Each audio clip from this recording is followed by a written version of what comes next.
વકીલ સાહેબ, કોર્ટના હુકમ અનુસાર કોઈ પણ વસ્તુ સાથે લીધા વિના આ બંગલાનો સંપૂર્ણ કબજો હું તમને સોંપું છું.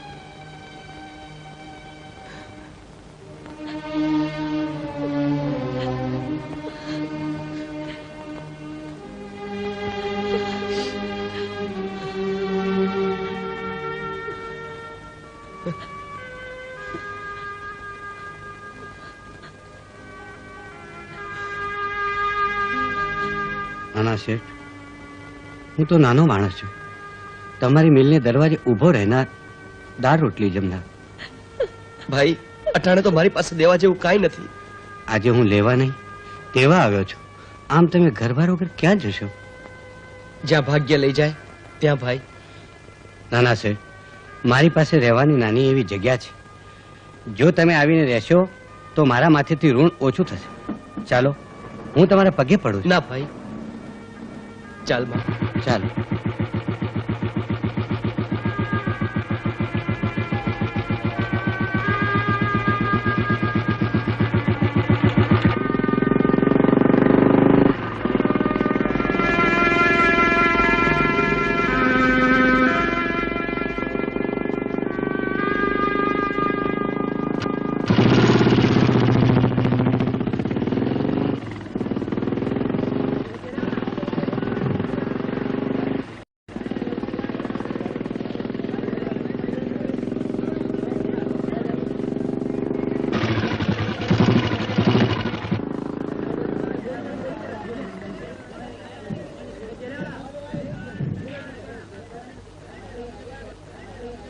નાના શેઠ, આજથી આ ઘર તમારું છે. લેવા તાળો ચાવી. ચાલો માં.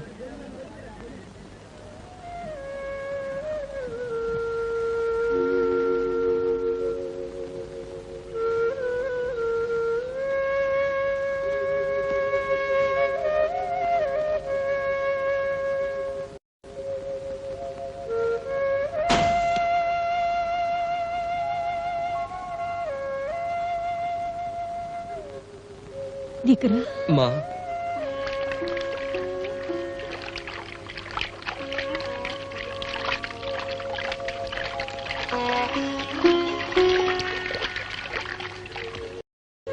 અરે સાંભળો છો? બોલો ભાઈ, કોનું કામ છે? અહીં ધનરાજ શેઠ ના દીકરા રહેતા હતા ને? ધનરાજ શેઠ તો ક્યારના સ્વર્ગવાસી થઈ ચૂક્યા અને એમના દીકરા કેતને આ બંગલો વેચી નાખ્યો. વેચી નાખ્યો? હા. ક્યાં ગયા હશે? કોઈ સરનામું? મને કાંઈ ખબર નથી. આવડા મોટા શહેરમાં હવે ક્યાં તપાસ કરશું? ધીરજ ધર આશા, ધીરજ ધર. ચાલ. દીકરા, દીકરા, આજે તારા બાપના મરણને 15 દિવસ પૂરા થવા આવ્યા અને જેને માટે તું મારી સાથે ઝઘડો કરતો તો એ તારી બેન ખરખરું કરવાય નો આવી. ના માં, ના. નક્કી કઈ કારણ હશે એટલે મારી બેન ના આવી. એ જરૂર આવશે માં.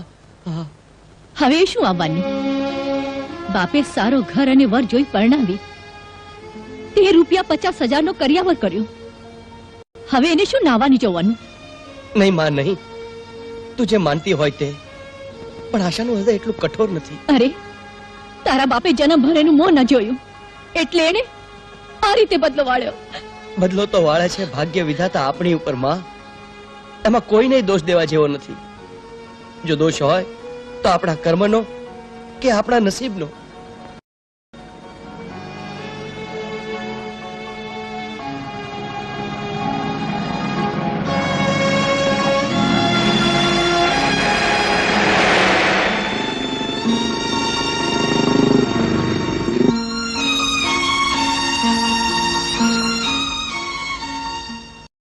આશા, અરે ઓ આશા, આશા. શેની માટે આમ બૂમાબૂમ કરો છો? શું છે? આશા, આજે તને એક ખાસ ખુશ ખબર આપવાની છે. તું સાંભળીશ તો ગાંડી થઈ જઈશ. તમારા ખુશ ખબરમાં શું હોય? કાં તો તમારી સ્કૂલ રાજ્યમાં પહેલી આવી હશે, કાં તો કોઈ છોકરો પહેલે નંબરે પાસ થયો હશે, અથવા તો દારૂબંધી વિશે તમે એક સારું ભાષણ આપ્યું હશે. બસ. આશા, આમાંનું કાંઈ જ નથી. તો મારે બીજું કાંઈ જ નથી સાંભળવું. મને મારું કામ કરવા દો ને. અરે કેતનનો પત્ર આવ્યો છે. શું? મારા ભાઈનો પત્ર? કેમ છે? ક્યાં છે? શું કરે છે? મને તેડાવે છે? અરે તને તો બસ તેડાવવાની જ પડી છે. એમ નથી કહેતી કે અંતે આપણને ખબર તો પડી કે એનું સરનામું શું છે. અમર, મને મારા ભાઈ પાસે લઈ ચાલો. એને કેટલું ખોટું લાગ્યું હશે. મને ક્યારે લઈ જશો? હું એનો મોં જોવા તરસું છું. નહીં તો એને અહીં તેડાવશો ને? હા, તેડાવ. આશા, તને શું થયું આશા? આશા, માં, માં. શું છે અમર? જો, શું થયું જો. દીકરા? શું થયું વહુ દીકરા? કઈ નહીં માં, એ તો જરા ચક્કર આવી ગયા. માં, આશાને ઉલટી થાય છે. હું ડોક્ટરને બોલાવી લાવું છું. બહુ ગેલો થામા. આમાંથી કઈ ડોક્ટર બોલાવતા છે? તો બાપ થવાનો છે તોય તને અક્કલ ના આવી.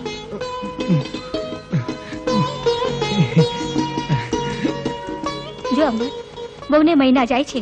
હું તો રોજ ભગવાનને પ્રાર્થના કરું છું કે બહુને દીકરો જ આવે. હવે આ જમાનામાં દીકરો આવે કે દીકરી આવે કાંઈ ફેર પડતો નથી, પણ કંઈક આવવું જોઈએ. સાચું કહું, અમર પછી આપણા ઘરમાં કોઈ નાનું બાળક નહોતું. મારે તો ખોળામાં ખંજવાળ આવતી હતી કે ક્યારે અમરને ત્યાં બાળક થાય ને એને રમાડું. પણ આ તારો ડોબો છોકરા ભણાવવામાંથી ઊંચો આવે તો ને કઈ સમજતો જ નથી. હવે બોલતા કઈ શરમાવો, કહું છું શરમાવો. હવે માં શરમાવાનું શું હતું? અરે ગામમાં ઢોલ વગડાવો અને વહુને પિયર કાગળ લખો કે સિમતની ચૂંદડી લઈને ઝટ આવે. હા, મારો ભાઈ ચૂંદડી લઈને જરૂર આવશે, એની મને ખાતરી છે. પરંતુ રાધા આવશે કે કાન, એની તને ખાતરી છે? ચલ લુચ્ચા, ચાલો ઉઠો. નહીં. ઉઠો ને ઝટ કાગળ લખવા બેસો, પછી ચાવડા થજો. બહુ મોટું પરાક્રમ કર્યું એ છે. તો કર્યું જ છે ને. જો આશા, કાગળ તો લખીને તૈયાર જ રાખ્યો છે, ખાલી 2 લીટી લખવાની છે. કઈ? એ સુખ દુઃખ મનમાં નવ કેતનભાઈ, તમારી ટપાલ છે ભાઈ. ટપાલાને મારી? અમે તમારી ઘણી તપાસ કરી, તમારો કાગળ મળ્યો અને સરનામાની ખબર પડી. ખાસ જણાવવાનું કે તમારી બેનને સારા દિવસો જાય છે. એ માં, શું છે દીકરા? જો તો ખરી કોનો કાગળ આવ્યો છે? કોનો કાગળ આવ્યો છે? અરે માં, બેનનો કાગળ આવ્યો છે અને લખે છે કે એને સારા દિવસો જાય છે, એટલે સિમનની ચૂંદડી લઈને મારે એના સાસરે જવાનું છે. હા હા, આજ સુધી એને ભાઈ કે માં કોઈ યાદ નહોતો આવ્યો. હવે જરૂર પડી તો ઝટ કાગળ લખ્યો. નહીં માં, જો એને લખ્યું છે કે એ લોકો અમદાવાદ આવ્યા હતા પણ આપણને ક્યાં ગોતે, એટલે મેં જ કાગળમાં આપનું ઠેકાણું લખી મોકલાવ્યું. કેતન, તું હજી એ જાદુગરનીના પ્રભાવમાંથી ઊંચો નથી આવ્યો?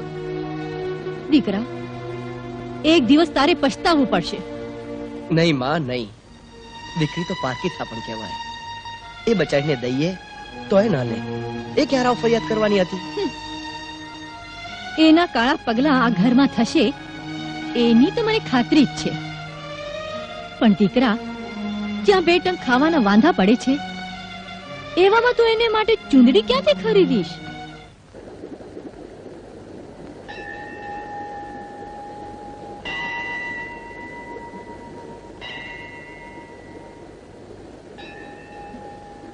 આશા, આ દેરીનું એ મહત્વ છે કે અહીં જે કોઈ દીકરા દીકરી માટે માનતા માને છે એ પૂરી થાય છે. એટલે તમે મને અહીં માનતા મનાવવા લાવ્યા છો? અરે એમાં માનતા શું માનવાની? મારી તો બધી જ આશાઓ પૂરી થઈ ગઈ. હવે તો ભગવાનના કાનમાં એ જ પૂછવું છે કે દીકરો આવશે કે દીકરી. ચલ નફટ, ભગવાન જો પહેલેથી જ તમને કહી દે તો પછી આવનારી પળનો આનંદ શું રહે? તમે તો અત્યારથી જ ઢોલ નગારા પીટવા માંડો. અરે જો દીકરો આવે ને તો હું આખા ગામમાં લાડુ વેચાઉં, સમજી? ને દીકરી આવે તો? જલેબી. હા, દીકરીનો જન્મ જ જલેબીની ગૂંજ જેવો વાકો ચૂકો હોય છે. કોણ જાણે હજી પણ આ જમાનામાં લોકો દીકરીના નામથી ડરે છે. અરે તું તો એકદમ ગંભીર થઈ ગઈ.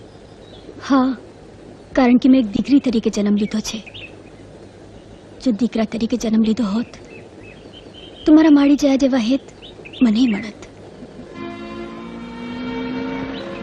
રોકો કેતન, હું હજી તને ચાહું છું. પ્રીતિ, હવે આપણા રસ્તા અલગ અલગ છે. હવે નથી મારી પાસે મિલ, મોટર કે બંગલો. હવે મારી આજીવિકાનું સાધન આ ગાડી છે. આનો જ ભાર હું માંડ માંડ ખેંચી શકું છું તો આપણા સંસારનો ભાર હું કેવી રીતે ખેંચીશ? પ્લીઝ મને માફ કરી દે પ્રીતિ. મને જવા દે.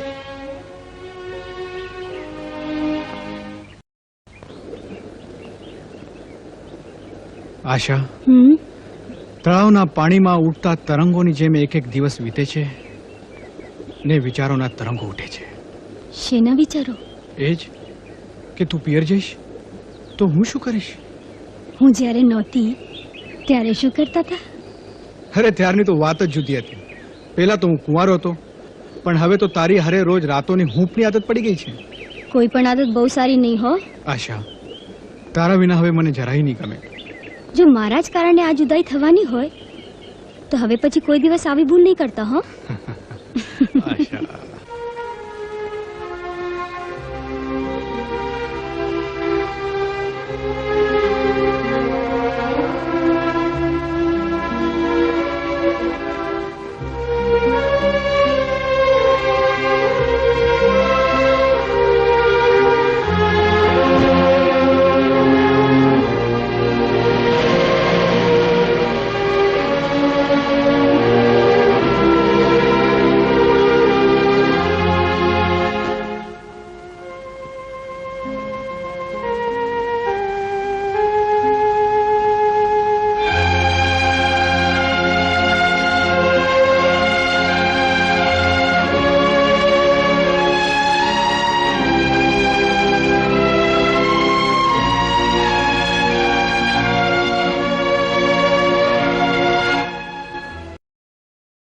ચુંદડી બતાવશો? જરૂર લ્યો. ધનરાજ મિલ, આની શું કિંમત છે? 600 રૂપિયા.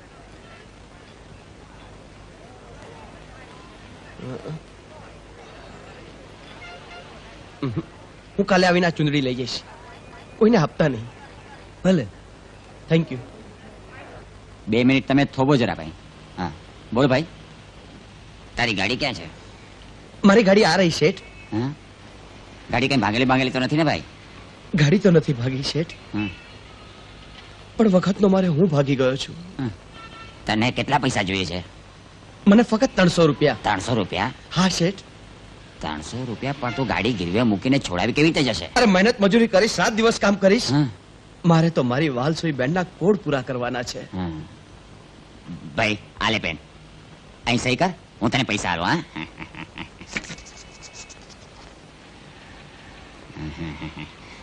1 2 3 4 5 6 આ 100, આ 200, આ 300. ભાઈ જો ગાડી જરૂર છોડાવી જજો હો ભાઈ, છોડાવી જજો.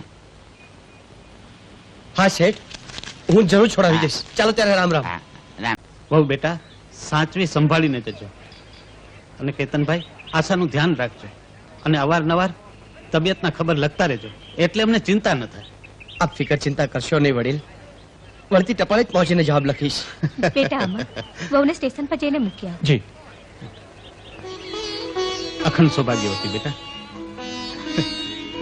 દેવના ચક્ર જેવો દીકરો આવે. અમર, જા બેટા મૂક્યો. ભલે.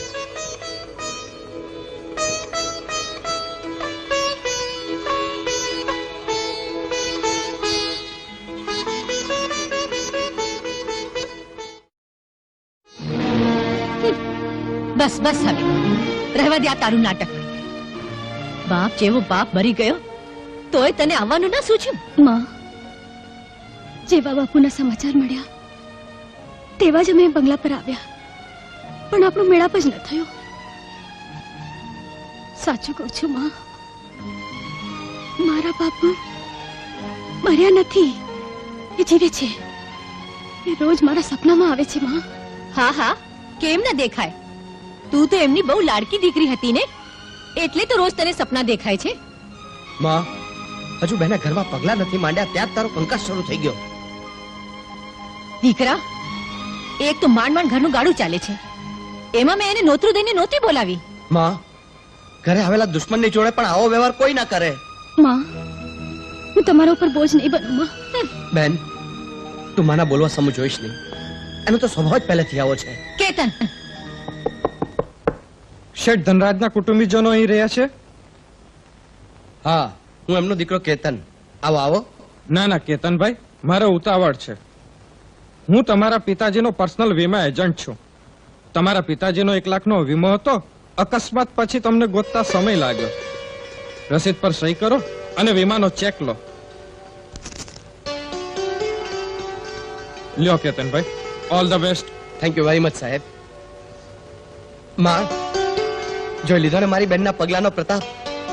હવે તો મારી વાત પર વિશ્વાસ કર કે આશા સાક્ષાત લક્ષ્મી છે, લક્ષ્મી. હા દીકરા, આશા બેટા મને માફ કર. માં આ શું બોલો છો? મારે તો તમારી મમતાનો મીઠો છાયડો જોઈએ. તમે મને જે કંઈ કહ્યું હશે એ તો મારા ભલા માટે જ કહ્યું હશે ને. એટલે જ તો હું મારા સાસરે ખૂબ જ સુખી છું માં, ખૂબ જ સુખી છું. આશા દીકરા,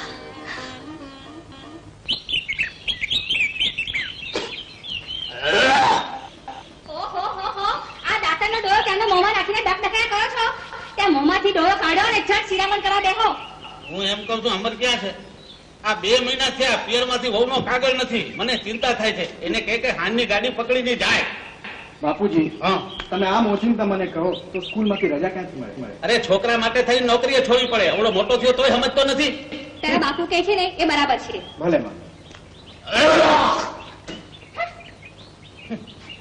હેલો.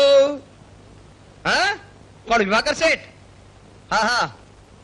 શું કહ્યું? 10 લાખ? ઓ નો. અચ્છા અચ્છા, મારું આવું જરૂર છે. ઓકે, હું 10 મિનિટમાં આવું છું સાહેબ. હા, એમને બેસાડજો, જવા નહીં દેતા. હા હા.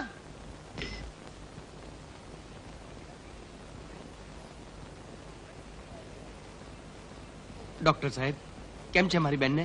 તમારી બેનની તબિયત સારી છે મિસ્ટર કેતન, પણ બાળક મરેલું જન્મ્યું છે. ડોક્ટર, પેશન્ટ બચી ગઈ એ જ ગમ છે. આપ આશાના પતિ છો? જી. જરા મારી સાથે આવો.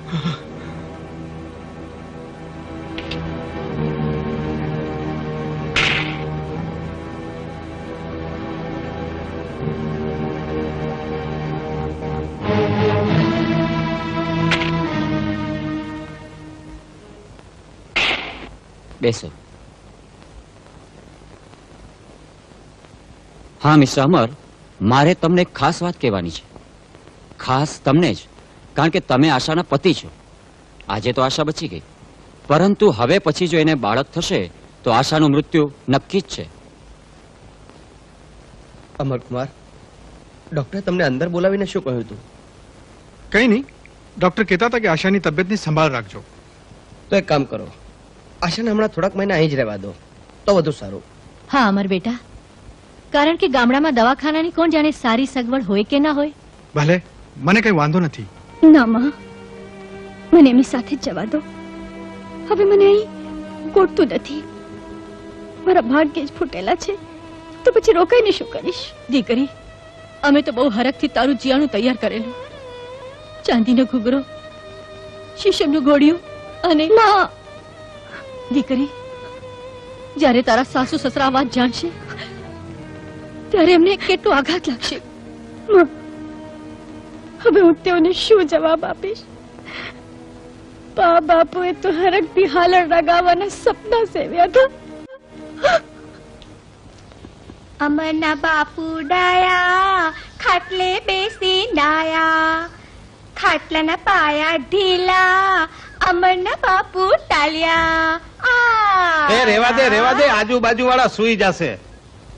અમરની માં, હવે થોડા દાડા ઝાડુ કાઢી લે, પછી તો છોકરું આવશે ને એટલે ઘોડિયાની દોરી લઈને હાલડા ગાજે. પણ મને એક બીક લાગે છે. શાની? આ તારો કડવો કંઠ સાંભળીને છોકરું સુઈ જશે કે રડશે? હવે તમે મારો કંઠ ક્યાં સાંભળ્યો છે? હું એવું હાલડું ગાઉં છું કે આખા ગામમાં કોઈ નહીં ગાતું હોય. કાન કુંવરનું રેવા દે, આ ઉંમરે ભૂંડી લાગે છે. રેવા દે. હા,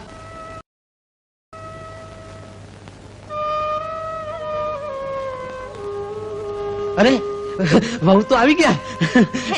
હા, સુખી થાવ, સુખી બેટા. અમર આવી ગયા છે. મારો નાનકો ક્યાં છે? અરે શી વાત છે? તમે બંને કેમ બોલતા નથી? માં, વાત એમ છે કે આશાને માંડ માંડ નવી જિંદગી મળી. છોકરો તો જન્મ્યો પણ મરેલો. એમ તો કેમ મરેલો જન્મે? નબળા કરમ કરનારને કાં તો બાળક મરેલું જન્મે, કાં તો નાગરનું ફરજન ન જીવે. રેવા દે જીભ ઉપર કાબુ રાખ. બિચારીને દુઃખ ઉપર નામ શું કામ દે છે? તારે 2 છોકરા મરી ગયા, ત્રીજો અમર જીવ્યો. એટલે શું નાગર છું? એમ વાતને ખાવ નહીં અમરની માં. જેવી ભગવાનની ઈચ્છા. અને હજી તો 2 નાના બાળ છે. ભગવાન ફરીથી સારા દિવસો દેખાડશે. હું તને કહી દઉં છું દીકરા, મારે છોકરો જોઈએ, છોકરો. મેં તારા લગ્ન એટલા માટે કરાવ્યા કે વર્ષોથી ખાલી પડેલું મારા ઘરનું આંગણું છોકરાઓના દેકારા અને તોફાનોથી ધમધમી ઉઠે. પણ મને નથી લાગતું કે આ ભાગડી બહુ એ મને સુખથી આવા ફળ આપે. હા? બેટા, તારી માને તો બોલવાની ટેવ છે. જેવી ભગવાનની ઈચ્છા અને માણસના બધાય સપના સાચા નથી પડતા બેટા. આમાં આશાનો કોઈ વાંક નથી દીકરા, આશાનો કોઈ વાંક નથી.